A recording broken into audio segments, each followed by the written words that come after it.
नमस्कार दोस्तों, आइए आज हम बात करते हैं रासायनिक अभिक्रिया एवं समीकरण पाठ के पार्ट 2 की, जिसमें आज हम पढ़ने वाले हैं रासायनिक अभिक्रियाओं के प्रकार। दोस्तों, सबसे पहले हम लेते हैं संयोजन अभिक्रिया को। जैसे नाम से ही पता चल रहा है कि दो या दो से अधिक अभिकारक मिलकर एकल उत्पाद बनाते हैं। जैसे यहाँ पे A+B कोई अभिकारक है और यहाँ पे C उत्पाद बन रहा है। इसके बाद में देखिए उदाहरण और भी ले सकते हैं हम, जैसे कोयले का दहन, very very important for exam.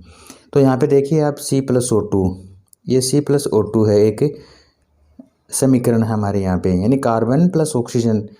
तो यहाँ पे कार्बन डाइऑक्साइड बनेगा, यानी दो अभिकारक मिलकर एकल उत्पाद बना रहे हैं। इसके अलावा देखो यहाँ पे जल का निर्माण भी है। क्या है?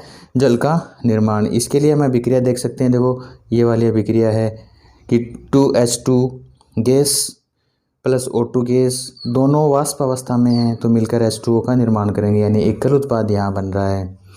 तो यहाँ पे थोड़ी मिसप्रिंट है, यहाँ पे आप एरो का चिन्ह है वो लगाएंगे, ये एरो बन जाएगा यहाँ पे। तो दोस्तों ये हो जाती है मिसप्रिंट। अब इसके बाद में हम आगे देखते हैं नंबर 3 में CaO प्लस H2O, यानी CaO है यहाँ पे बिना बुझा हुआ चूना पानी के साथ में क्रिया करके कैल्शियम हाइड्रोक्साइड का निर्माण करता है। तो देख सकते हैं यहाँ पे कैल्शियम हाइड्रोक्साइड का निर्माण हो रहा है, यानी बुझे हुए चूने का निर्माण हो रहा है। कैल्शियम हाइड्रोक्साइड को क्या कहते हैं? बुझा हुआ चूना भी कहते हैं। यहाँ दोस्तों ये जो देख रहे हैं हम मिसप्रिंट, ये बाहर होगा यहाँ पे 2। इसके बाद में हम आगे की ओर चलते हैं, है ऊष्माक्षेपी अभिक्रिया। अगली अभिक्रिया है हमारी ऊष्माक्षेपी अभिक्रिया, कि जिन अभिक्रियाओं में उत्पाद के निर्माण के साथ साथ ऊष्मा का भी उत्सर्जन होता है वो क्या कहलाती हैं? ऊष्माक्षेपी अभिक्रियाएं। यहाँ पे प्राकृतिक गैस का दहन एक प्रकार की ऊष्मा अभिक्रिया है। प्राकृतिक गैस का सूत्र होता है दोस्तों CH4, और CH4 हम बोलते हैं मेथेन को। तो मेथेन यहाँ पे ऑक्सीजन की उपस्थिति में जलेगा, तो यहाँ पे कार्बन डाइऑक्साइड प्लस जल का निर्माण होता है। एक और अभिक्रिया है श्वसन, जो यहाँ पे कोशिकाओं में होता है श्वसन, उसकी हम बात करते हैं। तो ये भी एक प्रकार की ऊष्माक्षेपी अभिक्रिया है, क्योंकि श्वसन में भी ऊष्मा का निर्माण होता है। यहाँ पे देखिए ग्लूकोज है, वो ऑक्सीजन की उपस्थिति में इसका ऑक्सीकरण होता है, यानी दहन होता है, और दहन होकर यहाँ पे कार्बन डाइऑक्साइड और जल प्लस ऊष्मा का निर्माण होता है। तो दोस्तों हम यहाँ पे 2 प्रकार की अभिक्रियाएं पढ़ चुके हैं, संयोजन और ऊष्माक्षेपी। अब अगली अभिक्रिया की ओर चलते हैं, जिसमें है वियोजन अभिक्रिया। वियोजन अभिक्रिया दोस्तों संयोजन की विपरीत होती है, संयोजन की विपरीत होगी। और क्या होगा यहाँ पे कि इस अभिक्रिया में एकल अभिकारक टूटकर 2 या 2 से अधिक उत्पाद बनाता है। कि AB एक क्या है? अभिकारक है यहाँ पे, और ये A+B 2 उत्पादों में वियोजित हो रहा है। इसका अगला प्रकार है वियोजन का। वियोजन भी 3 प्रकार से होता है। यहाँ पे पहला है ऊष्मीय वियोजन। अगर किसी अभिक्रिया में ऊष्मा के द्वारा वियोजन होता है या अभिक्रिया वियोजित होती है तो उसे हम ऊष्मीय वियोजन कहते हैं। एग्जाम्पल के लिए यहाँ पे दे रखा है कि आयरन सल्फेट है, आयरन सल्फेट है, और आयरन सल्फेट को जब ऊष्मा दी जाती है तो यह फेरिक ऑक्साइड या iron oxide plus sulphur dioxide और सल्फर ट्राइऑक्साइड में वियोजित हो जाता है। फेरस सल्फेट है वो हरे रंग का होता है, और फेरिक ऑक्साइड है वो भूरे लाल रंग का हो जाता है। तो यहाँ पे ऊष्मा देने पर यह वियोजित हो गया, तो यानी उसमें वियोजन है। इसके अलावा यहाँ पे देख सकते हैं, यहाँ पे चूना पत्थर है, यहाँ पे चूना पत्थर कैल्शियम कार्बोनेट है, इससे क्या बनेगा? बिना बुझा चूना यहाँ पे तैयार होता है और कार्बन डाइऑक्साइड गैस वियोजित होती है। तीसरे प्रकार की अभिक्रिया में यहाँ पे देख सकते हैं कि लेड जो नाइट्रेट है, लेड नाइट्रेट को जब ऊष्मा दी जाती है तो यह लेड ऑक्साइड में और नाइट्रोजन डाइऑक्साइड में ये वियोजित हो जाता है। इसके बाद में दोस्तों हम पढ़ते हैं आगे विद्युत वियोजन के बारे में। वियोजन का अगला प्रकार है विद्युत वियोजन, और विद्युत वियोजन में क्या होगा कि विद्युत धारा प्रवाहित करने पर अभिकारक है वो वियोजित हो जाता है। इस प्रकार की अभिक्रिया क्या कहलाती है? विद्युत वियोजन। इसका उदाहरण हम यहाँ पे देखते हैं अगले पेज पर। तो उदाहरण देखिए दोस्तों, यहाँ पे ये उदाहरण है, यहाँ पे ये चित्र के द्वारा समझाया गया, वेरी वेरी इंपॉर्टेंट है एग्जाम के लिए, है ना। ये इम्पोर्टेंट है। इस चित्र को आप याद रखें यहाँ पे कि यहाँ पे जल का विद्युत अपघटन यहाँ पे किया गया है। 2H2O ये विद्युत धारा है। यहाँ पे हाइड्रोजन और ऑक्सीजन दो गैसें बनेंगी यहाँ पे, एनोड और कैथोड।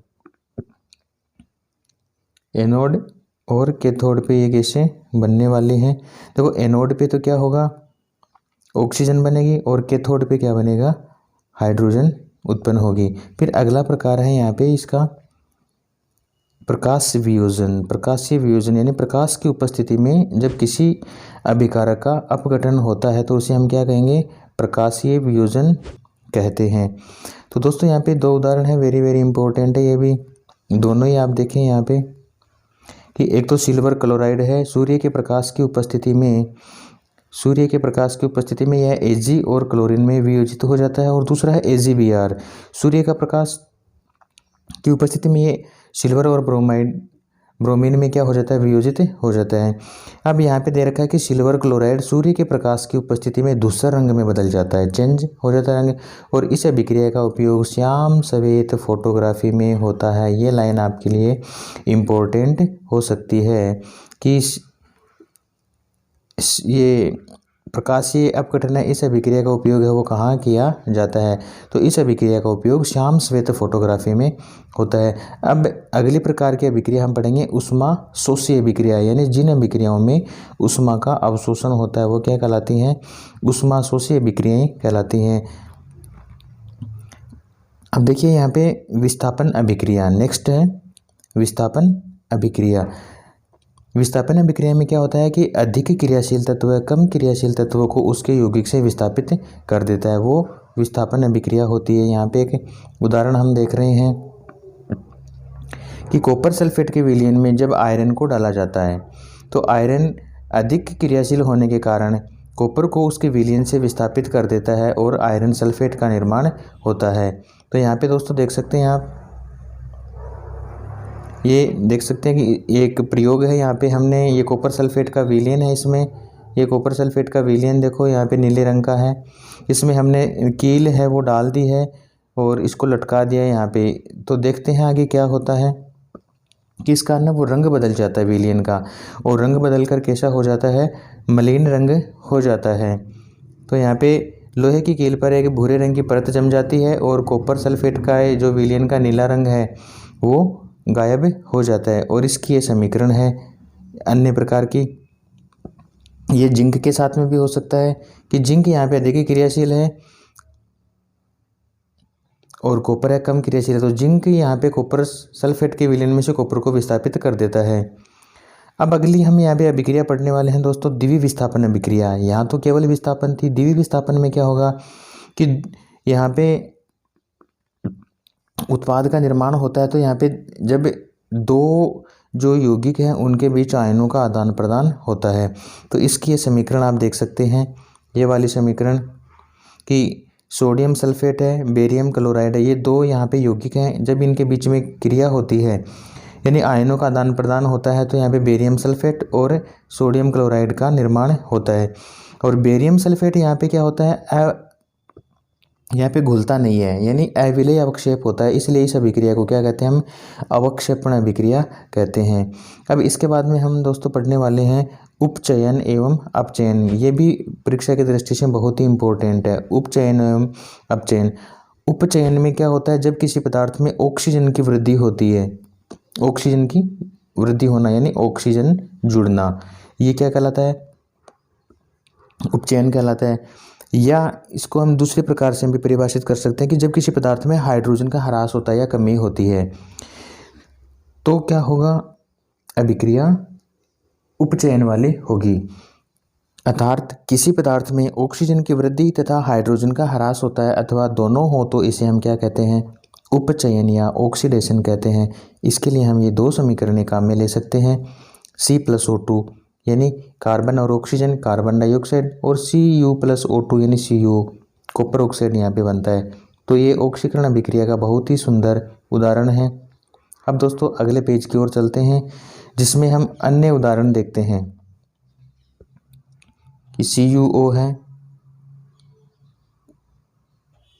कॉपर ऑक्साइड है, ये हाइड्रोजन की उपस्थिति में कॉपर और अलग हो जाता है और यहाँ पे हाइड्रोजन है वो ऑक्सीजन के साथ में जुड़ जाता है। इसी प्रकार एक अन्य उदाहरण भी यहाँ पे देख सकते हैं यहाँ पे कि जो पोटेशियम आयोडाइड